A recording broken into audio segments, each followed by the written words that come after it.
सोचिए एक ऐसा विवाह जहां दुल्हन एक पौधा हो और दूल्हा स्वयं भगवान विष्णु।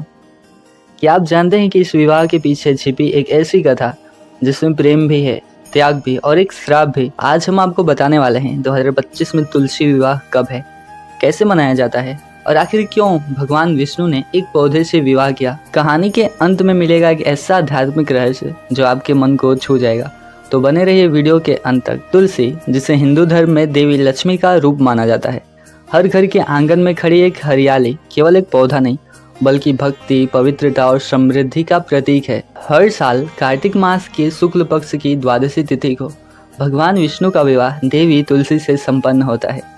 इसे कहा जाता है तुलसी विवाह, और यही दिन हिंदू धर्म में विवाह की शुभ मुहूर्त की शुरुआत भी करता है। यानी इस दिन के बाद फिर से विवाह और मांगलिक कार्य शुरू हो जाते हैं। और साल 2025 में तुलसी विवाह 2 नवंबर रविवार के दिन मनाया जाएगा। उस दिन कार्तिक मास की शुक्ल पक्ष की द्वादशी तिथि को अधिकांश लोग तुलसी विवाह 2 नवंबर की संध्या में करते हैं, जब सूर्य अस्त हो चुका हो और दीपक की रोशनी में तुलसी मंडप जगमगाता है। कहा जाता है इस दिन भगवान विष्णु योग निद्रा से जाग 4 महीने पहले देवशायनी एकादशी के दिन भगवान विष्णु क्षीर सागर में शयन करने चले जाते हैं और कार्तिक शुक्ल एकादशी यानी हरि प्रबोधनी एकादशी को जागते हैं। उनके जागने के बाद ही तुलसी विवाह आयोजित होता है, जो दर्शाता है कि भक्ति और विवाह सत्र का समय फिर से शुरू हो गया है। लेकिन अब आती है वो कथा जो इस उत्सव की आत्मा है। बहुत समय पहले एक असुर था जिसका नाम जालंधर था। वह बहुत ही शक्तिशाली था क्योंकि उसकी पत्नी वृंदा एक महान प्रतिव्रता और भगवान विष्णु की सच्ची भक्त थी। वृंदा के भक्ति के कारण ही जालंधर को कोई भी देवता पराजित नहीं कर पाता था। हार मानकर देवताओं ने विष्णु जी से सहायता मांगी।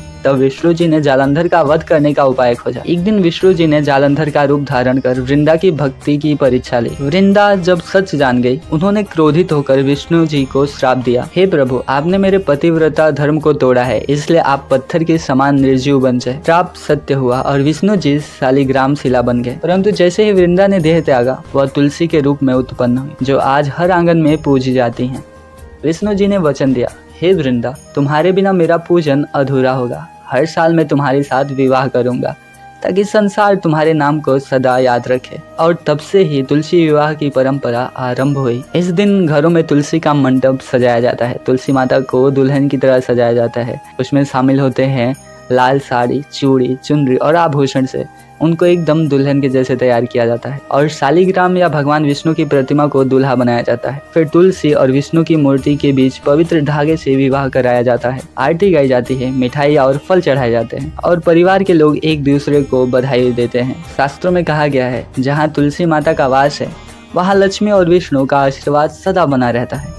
इस दिन की पूजा से घर में सुख शांति आती है, विवाह में आने वाले बाधाएं दूर होती हैं और धन और प्रेम जीवन में बढ़ता रहता है। कहा जाता है अविवाहित कन्या सच्चे मन से तुलसी विवाह करती है, उसे उत्तम वर की प्राप्ति होती है। तुलसी विवाह में हमें सिखाता है कि सच्ची भक्ति कभी व्यर्थ नहीं जाती।